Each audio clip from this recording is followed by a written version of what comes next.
49 అంటే సంతానం, 49 అంటే సంతోషం. ఇవన్నీ ఏం లేకపోతే మళ్ళీ గోయింగ్ బ్యాక్ టు కరాటే అదైనా నేర్పించుకోవాలి. కరాటే నేను ఆత్మరక్షణ నేర్పిస్తాను పిల్లలందరికీ. నేను 10 మంది నేను కర్రసాము నేర్పుతాను, లేకపోతే కత్తిసాము నేర్పుతాం.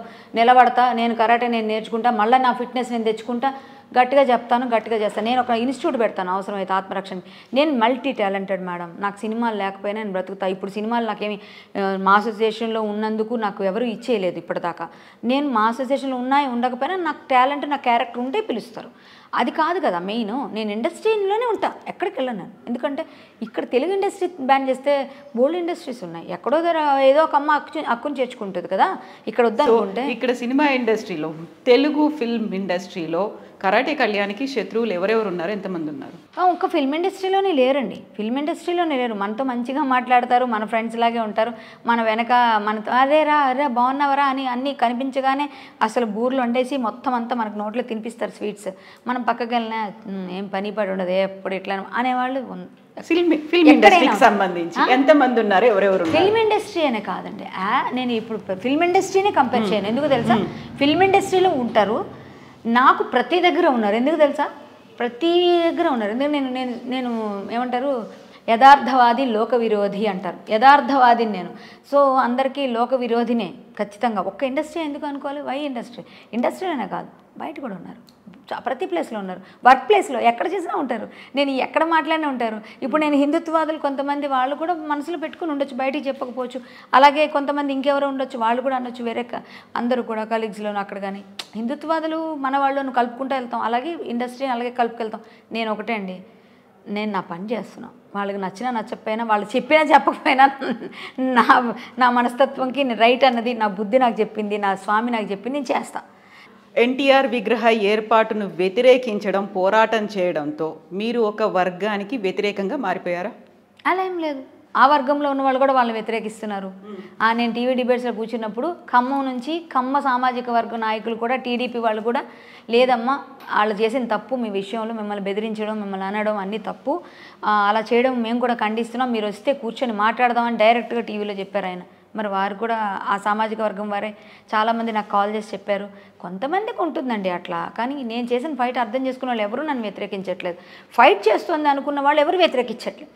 కొంతమంది బాగా ఇంకా ఫిక్స్ అయిపోయారు. ఒక వెలగపూడి రామకృష్ణ బాబు అని టీడీపీ ఎమ్మెల్యే, వైజాగ్ 3 సార్లు గెలిచారు ఆయన.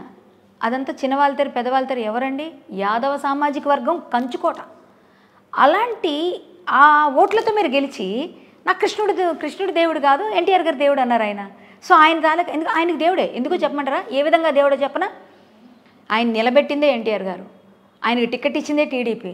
సో మీరు స్వామి భక్తి చూపించాలి, చూపించుకోండి. ఎక్కడ పెట్టాలి? మీ ఇంట్లో పెట్టండి.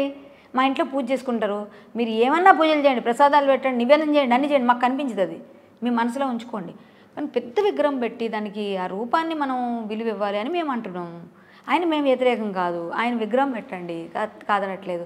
సో మీరు కూడా ఇలా మాట్లాడితే ప్రజాప్రతినిధిగా ఉండి రేపు పొద్దున మీకు ఇది మీకే రివర్స్ అయ్యి మీకు మిస్ఫైర్ అయ్యే అవకాశం కూడా ఉందని కూడా ఆలోచించలేదు ఆయన. సో ఆయన ఏంటి, ఎక్కడి నుంచి వచ్చారు, ఎక్కడో వేరే ఊరి నుంచి వచ్చి వైజాగ్లో గెలిచారు. ఆ వైజాగ్లో గెలిపించారు టీడీపీ. ఎవరు పెట్టారు? సారే పెట్టారు. కాబట్టి ఆయన అంత గట్టిగా మాట్లాడడం తప్పు కాదు. కానీ మేము కూడా నెక్స్ట్ ఎలక్షన్స్ వస్తున్నాయి. వెలగపూడి రామకృష్ణ బాబు గారు, మీరంతా ఈజీగా తీసుకోకండి, చాలా క్లియర్ ఇది. ఈ వర్గం ఆ వర్గం కాదు, మీ కృష్ణ భక్తులం, మేము భక్తులం, వర్గానికి సంబంధం లేదు, అందరం భక్తులమే. సో ఆయన అలా మాట్లాడి మేము హట్ అయ్యాం, అందరం హట్ అయ్యాం, కృష్ణ భక్తులు అందరూ హట్. ఇంకోటి, నేను యాదవ్ సంఘం తరపున కూడా నేను ఫైట్ చేస్తాను ప్రతిదానికి. సో నేను కుల సంఘ నాయకురాలు కూడా. సో నేను ఆ ఫైట్ నేను ఏం భయ్, మా ఎదుగురులందరూ కూడా మాట్లాడుతున్నారు, తప్పేముంది అందులో. మాకు మీ పోరాటం వెనకాల ఎవరో ఒక అదృశ్య శక్తి ఉండి మీతో ఇలాంటి పనులు చేయిస్తుంది అనే వాళ్ళకి మీరు ఇచ్చే సమాధానం? ఉన్నారండి, అదృశ్య శక్తి ఉంది, ఖచ్చితంగా ఉంది. వసుదేవసుతం దేవం కంస చాణూర మర్దనం దేవకీ పరమానందం కృష్ణం వందే జగద్గురుం, ఆయనే ఉన్నాడు. శ్రీకృష్ణ పరమాత్ముడు కాకుండా వ్యక్తులు ఎవరు లేరా? మీరు చూపించవచ్చు. మీ దగ్గర ఏమన్నా ఇన్ఫర్మేషన్ ఉన్నా, మీ వెనక ఉండి నడిపిస్తున్న వారు వీరు అని చూపిస్తే, నా వెనక ఉండి వచ్చి నేను స్టార్ట్ అయిన తర్వాత నా చుట్టూ ఎవరెవరు వచ్చారో మీకు ఇప్పుడే చెప్పేస్తా. ఫస్ట్ మన హైందవ సోదరులు వచ్చారు, హైందవ వీరులు వచ్చారు, ప్రతి హిందూ సంఘం వచ్చింది, యదువంశస్థులు వచ్చారు, యదువీరులు వచ్చారు, మళ్ళీ ఇస్కాన్ వాళ్ళు వచ్చారు, విశ్వ హిందూ పరిషత్ బజరంగ్ దళ్ వచ్చారు, ప్రతి ఒక్కరు వచ్చారు, లాయర్స్ వచ్చారు. మా లాయర్సే ఈరోజు ఫైట్ చేశారు, హిందూ లాయర్స్ అందరూ వచ్చారు. అందులోనే యదువంశం నుంచి వచ్చిన చలకాని వెంకట్ యాదవ్ గారు నిలబెట్టారు. ఈరోజు ఆయన హీరో, ఆయన నిలబెట్టారు ఈరోజు ఈ కేసుని. ఎస్, ఆయన ఏమన్నారు తెలుసా నేను కోర్టులో? ఎస్, మా కులదైవం. మీకొక్కరికైనా అని కొంతమంది అడుగుతుంటారు కదా, ఇష్టదైవం కులదైవం అని రెండు ఉంటాయండి. నా ఇష్టదైవం నేను ఎవరినైనా తీసుకోవచ్చు, కులదైవం మాత్రం మారరు. కులదైవం మాకు తప్పేముందండి? యదువంశానికి కులదైవం యాదవులు నిజాయితీగా ఉంటారు, పౌరుషంగా ఉంటారు, ఖచ్చితంగా మాట్లాడతారు, ఎవరిని ఇబ్బంది పెట్టరు. మేము మోసపోతుంటాం కానీ ఎవరిని మోసం చేయం, అది మాకు అలవాటే లేదు. ఓపెన్గా ఎప్పుడు చెప్తాం, ఇప్పుడు చెప్తాం. ఎస్, మేము మా కులదైవం, మేము ఫైట్ చేసాం, నేను కోర్టులో వచ్చింది. సో కులదైవం అని పెట్టుకోకూడదు లేదు కదా. ఇప్పుడు వాసవి కన్యకా పరమేశ్వరి వాళ్ళ కులదైవం ఎవరు? వైశ్యాస్ కొలుస్తారు. మన చారీస్ వాళ్ళందరూ కూడా ఎవరిని కొలుస్తారు? పోతులూరు వీరబ్రహ్మ స్వామిని గెలుస్తారు. ఇక్కడ ప్రతి ఒక్కరు లింగాయత్స్ ఒక్కరిని వేలు ఇలా కులదైవం ఉంటారు కదా. ఏం మా కులదైవం ఉండకూడదా?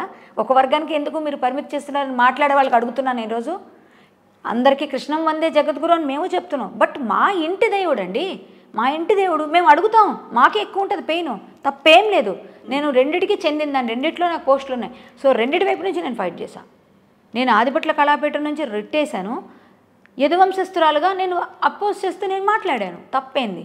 నేనేమి ఎక్కడ సినిమా ఇండస్ట్రీ నుంచి వచ్చిన, నాకున్నది బయట నా పేరు సినిమా ఇండస్ట్రీ అమ్మాయిని. సినిమా ఇండస్ట్రీలో నాకు వచ్చిన పేరు కరాటే కళ్యాణి అంటే ఒక పేరు ఉంది కాబట్టి అది నేను తెచ్చుకున్నది ఇండస్ట్రీలో, కాబట్టి ఇండస్ట్రీకి నేను రుణపడి ఉంటాను. కానీ ఇండస్ట్రీ తరఫున నేను ఎక్కడ ఫైట్కి వెళ్ళలేదు. అయితే ఇక్కడ మీరు కృష్ణుడి రూపంలో ఎన్టీఆర్ విగ్రహ ప్రతిష్టాపన వ్యతిరేకిస్తున్నారు.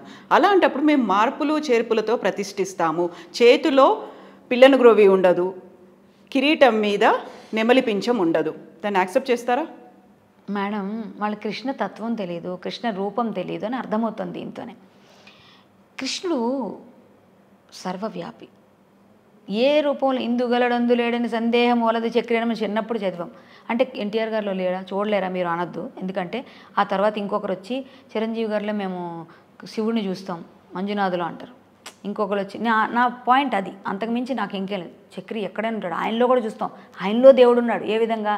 ఆయన మహానుభావుడుగా చాలామందికి చాలా చేసి మహిళలకి ఆస్తి హక్కులు వాటా ఇచ్చారు కాబట్టి అతన్ని నేను అలా చూస్తాను, దేవుడుగా, ఆ దేవుడుగా చూస్తాను. దైవం మనుష్య రూపేనంటే ఇంకొకరికి సహాయం చేసినప్పుడు చూస్తాం మనం, కానీ దైవాన్ని మనుషుడి రూపంలో చూడమనే ఉద్దేశం తీసుకొచ్చింది కాదు. ఇక్కడ నేను ఒక విషయం చెప్తాను. శ్రీకృష్ణ పరమాత్మ సిఖిపించమంటారు, నెమలి పించం కాదు, శిఖలో పెట్టుకున్న పించం సిఖిపించదారి అంటాం.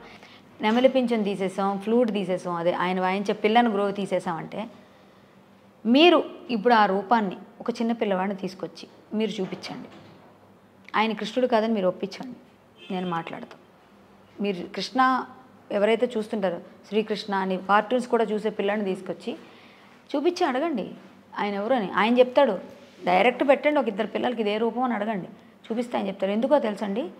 వైజయంతి మాల ఉంది మెడలో, అది తీశారా వాళ్ళు? కౌస్తుభం ధరించాడు కృష్ణుడు, అది తీశారా? కరకంకణాలు తీశారా? ఇవన్నీ తీయకుండా కృష్ణుడు కాదు ఇతను నవలిపించు సిగ్గుపించు తీసేసామంటే అయిపోతుందా? అదే మన పిల్లని గ్రోవి తీసేస్తే అయిపోద్దా? Not at all. ఎందుకంటే మన కృష్ణ పరమాత్మకి ఇవన్నీ కూడా, ఏ రాజకుమారుడు బేర్ బాడీతో, ఏ రాజుని బేర్ బాడీతో అలా మాల ధరించిన రాజుని నాకు చూపిస్తారు ఎవ్రీ డే.